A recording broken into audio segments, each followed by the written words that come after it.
Assalamualaikum warahmatullahi wabarakatuh. Saya Dwi Romatullo dari semester 6 Teknik Informatika ingin mempresentasikan tentang UAS Rekayasa Perangkat Lunak Software Development Methodologies yang terdiri dari Waterfall, V-Model, dan Scrum.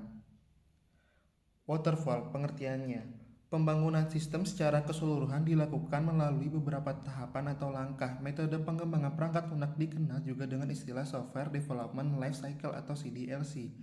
Metode waterfall merupakan metode pengembangan perangkat lunak tertua sebab sifatnya yang natural.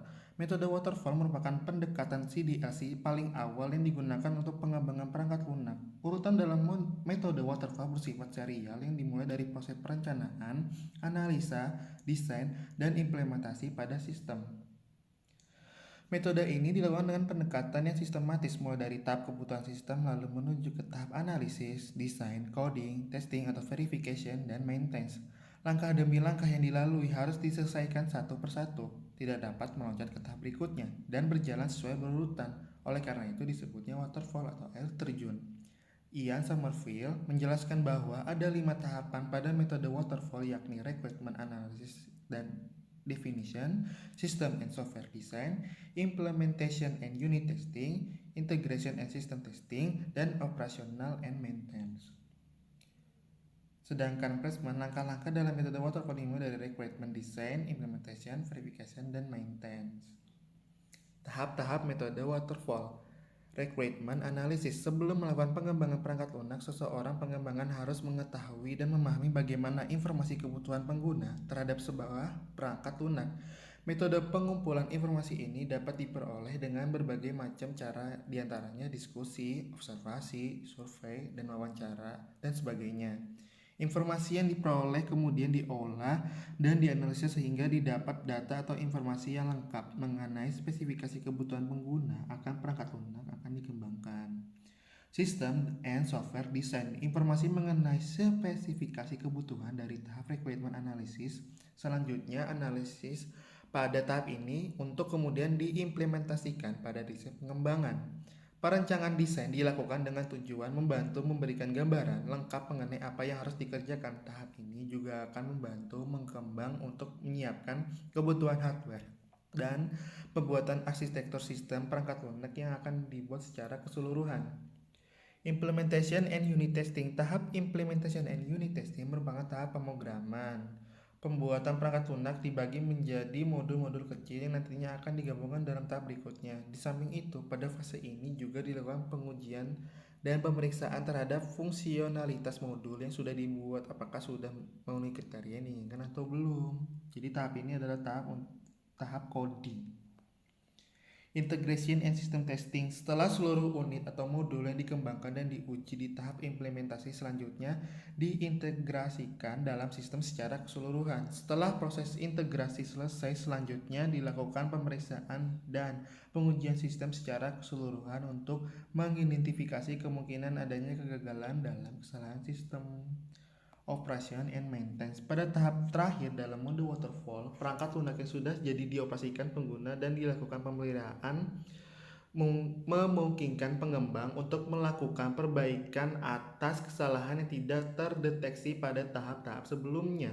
Pemeliharaan meliputi perbaikan kesalahan, perbaikan implementasi unit sistem, dan peningkatan dan penyesuaian sistem sesuai dengan kebutuhannya. Lalu lanjut metodologi V-Model. V-Model adalah sebuah model CDLC yang eksklusif per phase-nya dilakukan secara sekuensial dalam bentuk V.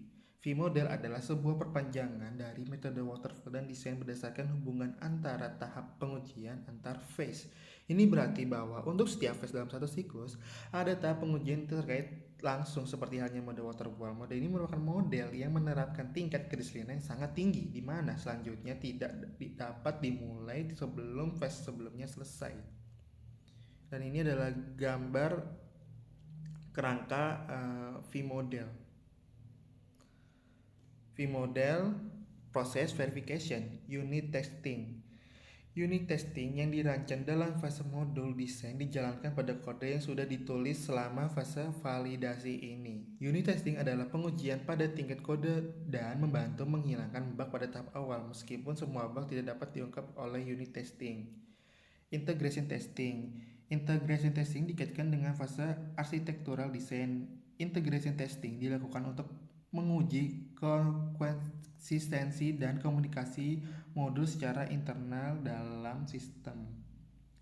Sistem testing. Sistem testing secara langsung terkait dengan fase sistem desain. Sistem testing memeriksa seluruh fungsionalitas sistem dan kemungkinan sistem yang sedang dikembangkan dengan sistem eksternal. Sebagian besar masalah kompatibilitas perangkat lunak dan perangkat keras dapat diungkap selama pelaksanaan sistem testing ini. Acceptance testing. Acceptance testing dikaitkan dengan phase requirement analysis dan melibatkan pengujian produk di lingkungan pengguna. Acceptance testing mengungkapkan masalah kompatibilitas dengan sistem lain yang tersedia di lingkungan pengguna. Selain mengungkapkan masalah kompatibilitas dengan sistem lain, pada fase ini juga mampu mengungkapkan masalah non-fungsionalitas seperti load dan performance kinerja sistem di lingkungan pengguna yang sebenarnya. Aplikasi V-Model. V-Model sebenarnya hampir sama dengan model waterfall. Hal ini dikarenakan kedua model merupakan model yang sekuensial di mana satu phase harus selesai terlebih dahulu sebelum dapat melanjutkan ke phase berikutnya. Requirement harus benar-benar clear sebelum proyek dimulai, karena apabila terdapat perubahan requirement di tengah proyek itu akan menghabiskan banyak sekali biaya. Model ini biasanya digunakan di ranah pengembangan sistem medis karena model ini menerapkan tingkat kedisiplinan yang sangat tinggi. Kelebihan dan kekurangan V-Model. Kelebihan dari V-Model antara lain sebagai berikut. Model yang menerapkan disiplin tingkat tinggi dan fase-fase dalam model disesuaikan dengan satu persatu.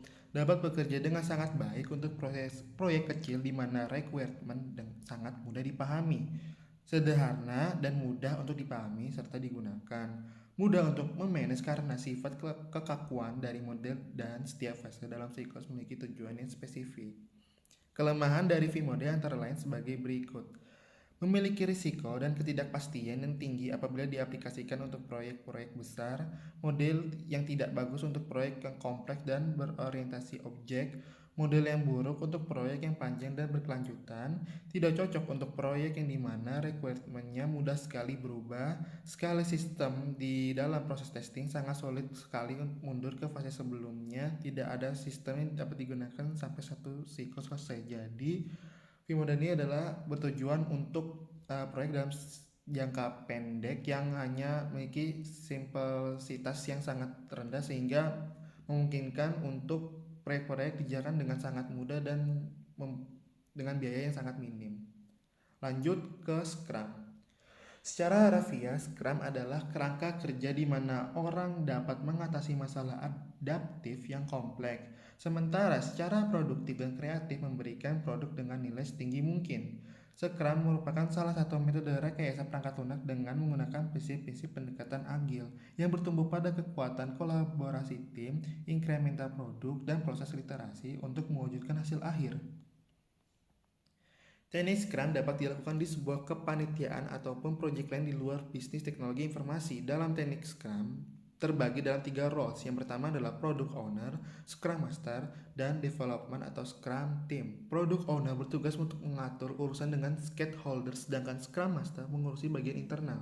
Di bagian development, tim mengatur urusan teknik pengerjaan proyek dan pembahasan yang lebih rinci. Banyak perusahaan multinasional yang menginternalisasi atau mengadopsi teknik ini sebagai standar bekerja mereka. Karena secara umum teknik Scrum berhasil membuat beberapa perusahaan menaikkan omset karena sistem yang telah teruji ini. Teknik Scrum dapat membuat pekerjaan Anda menjadi lebih tertata dan lebih detail. Namun segala sesuatu memiliki nilai plus dan minus. Begitu juga dengan teknik Scrum ini. Scrum menjadikan pekerjaan lebih rapi, namun teknik ini tidak cocok diterapkan pada perusahaan jasa yang butuh deadline cepat. Scrum membuat pekerjaan menjadi lebih lama dalam estimasi waktu, namun segala sesuatu yang pasti dapat disesuaikan dengan apabila sudah memiliki persiapan yang matang dari awalnya. Scrum juga bisa disebut framework untuk manajemen pengembangan software dengan karakteristik cekatan dan bersifat iteratif dan inkremental. Scrum mendefinisikan dirinya fleksibel, strategi pengembangannya menyeluruh di mana seluruh tim bekerja sebagai satu unit dalam mencapai sebuah goal yang sama. Dalam menjalankan kerjasama antara anggota tim, Scrum menekankan lokasi fisik yang sama atau sarana online yang akrab antara semua member dan juga pertemuan muka dengan muka setiap hari antara semua anggota tim. Prinsip kunci dari Scrum adalah memahami bahwa dalam proyek yang tengah berlangsung, klien mungkin mengubah apa yang terjadi kebutuhan dan keinginannya. Perubahan sulit diadaptasi oleh framework yang mengembangkan aplikasi yang bersifat tradisional. Scrum menerima perubahan ini dan memaksimalkan seluruh anggota tim untuk menyesuaikan perubahan mendadak ini. Scrum mengadopsi permainan rugby yang begitu mudah menyesuaikan diri semua anggota tim setelah ada sedikit pelanggaran, kemudian menyesuaikan diri inilah yang menginspirasi Scrum. Ada 5 Scrum value. Pertama ada openness, memberitahu semua orang tentang semua pekerjaan Anda, menyorot ketika Anda memiliki tantangan dan masalah menghambat Anda dari kesuksesan. Kedua, courage, bahkan setelah keputusan dibuat terus untuk mendorong kembali menjadi transparan, tetapi berkeinginan untuk berubah meskipun itu berarti menerima bahwa Anda salah atau bahwa pendapat Anda bukanlah arah yang dituju oleh tim.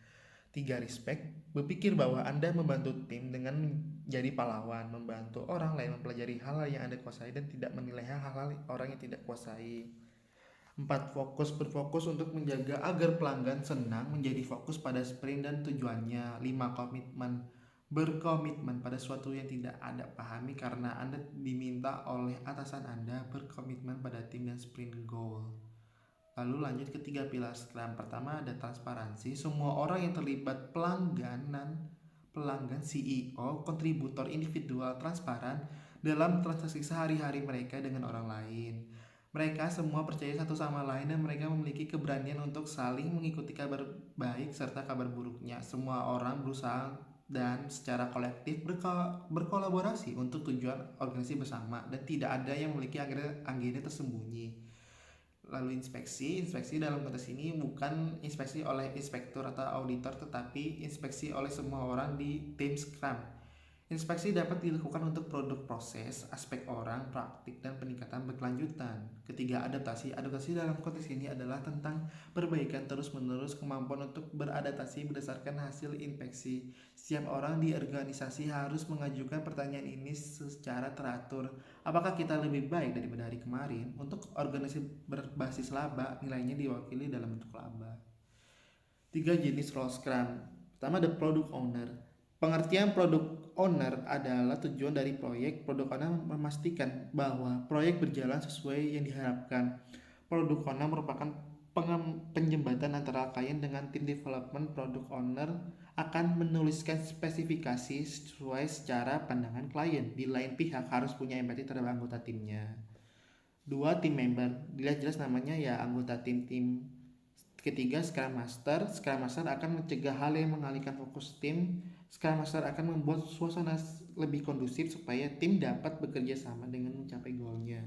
Event penting dalam Scrum adalah sprint atau iteration. Sprint merupakan unit dasar dalam development secara Scrum. Sprint merupakan jangka waktu yang dibatasi dalam suatu durasi 1 minggu, 2 minggu, atau 1 bulan.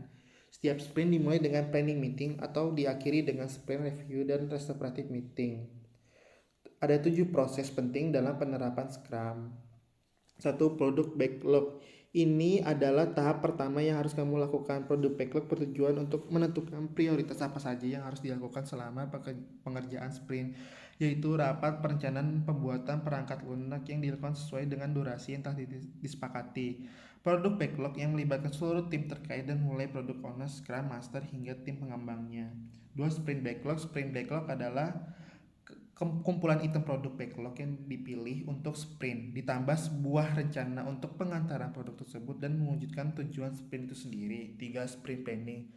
Sprint planning merupakan proses paling penting yang dilakukan setiap kali akan melakukan sprint baru. Dalam proses ini, seluruh tim berkumpul untuk merumuskan tugas apa saja yang ingin dikerjakan dan dirilis dalam beberapa waktu ke depannya. 4. Daily Scrum.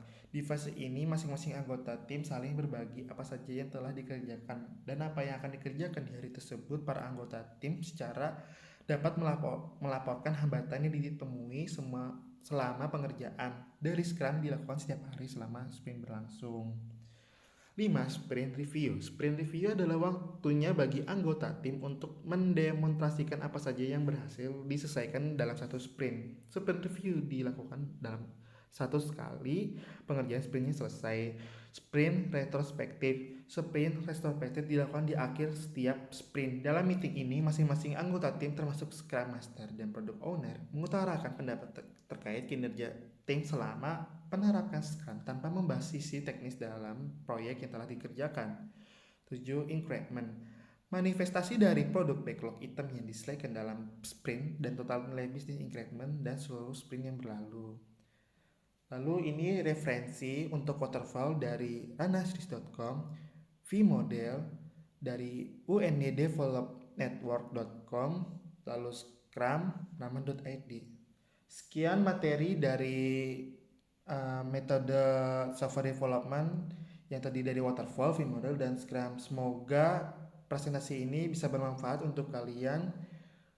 Terima kasih, sampai jumpa. Wassalamualaikum warahmatullahi wabarakatuh.